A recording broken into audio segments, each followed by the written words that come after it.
ایک شخص منشی پریم چند کی کتابیں خریدا کرتا تھا۔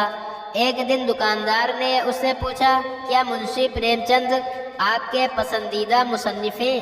اس شخص نے جواب دیا، یہ بات نہیں ہے، دراصل ایک مرتبہ مجھے ان کی کتاب میں سے 500 روپے کا نوٹ ملا تھا۔ ایک پولٹری فارم کے مالک نے اپنے دوست سے کہا، جب بھی سیلاب آتا ہے سینکڑوں چوزے ڈوب کر ہلاک ہو جاتے ہیں، اب تم ہی بتاؤ میں کیا کروں، میں تو کنگال ہوتا جا رہا ہوں۔ دوست تھوڑی دیر سوچ کر بولا، تم چوزوں کی جگہ بطخیں کیوں نہیں پال لیتے؟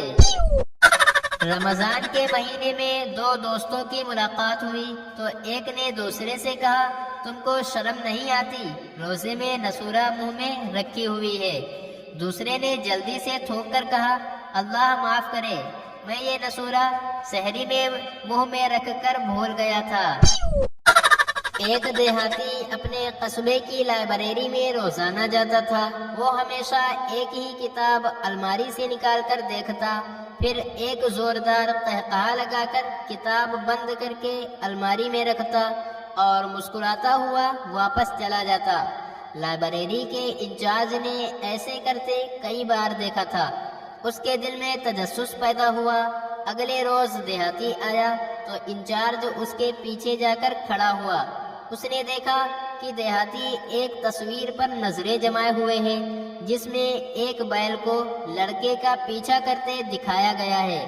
لائبریرین پوچھنے ہی والا تھا کہ اس میں ہنسنے کی کیا بات ہے کہ اچانک دیہاتی نے زوردار قہقہہ لگایا اور بولا، لڑکا ابھی تک بیل کے قابو میں نہیں آیا۔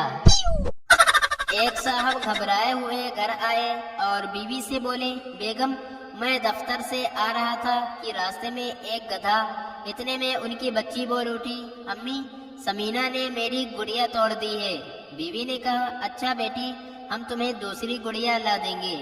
شوہر نے پھر کہنا شروع کیا، ہاں تو بیگم میں کہہ رہا تھا کہ راستے میں ایک گدھا، اتنے میں ان کا لڑکا بولا، امی امی مجھے گڈو نے مارا ہے۔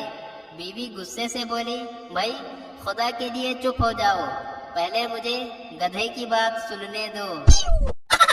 باہر کچھ گرنے کی آواز سن کر ایک کسان فوراً گھر سے باہر نکلا۔ اس نے دیکھا کہ سڑک کے کنارے گھاس کا ایک بڑا سا گٹھر گرا پڑا ہے اور 12 سال کا لڑکا قریب ہی کھڑا منہ بسول رہا تھا۔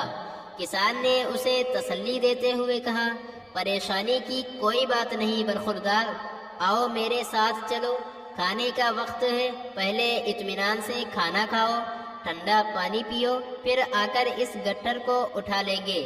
لڑکا اس کے ساتھ چلا گیا۔ کھانا کھانے اور چائے پینے کے دوران وہ لڑکا بار بار یہی کہتا رہا، آج تو ابا غصے سے پاگل ہو جائیں گے، مجھے بہت ماریں گے۔ کسان نے پوچھا، تمہارے ابا تمہیں کیوں ماریں گے؟ لڑکے نے معصومیت سے جواب دیا، اس لیے کہ وہ باہر گٹھر کے نیچے دبے ہوئے ہیں۔ ایک شخص ہوٹل میں پہنچ کر رہائشی کمروں کے رجسٹر پر اپنا نام اور پتہ لکھ رہا تھا۔ اتفاق سے ایک مچھر وہاں آ کر بیٹھ گیا جہاں اس نے اپنے کمرے کا نمبر لکھا تھا۔ یہ دیکھ کر اس شخص نے کہا، صاحب میں نے کئی ہوٹلوں میں قیام کیا لیکن اس ہوٹل کے مچھر تو بڑے ہوشیار ہیں، وہ خود آ کر رجسٹر میں دیکھ لیتے ہیں کہ کون سا مسافر کس کمرے میں ٹھہرا ہے۔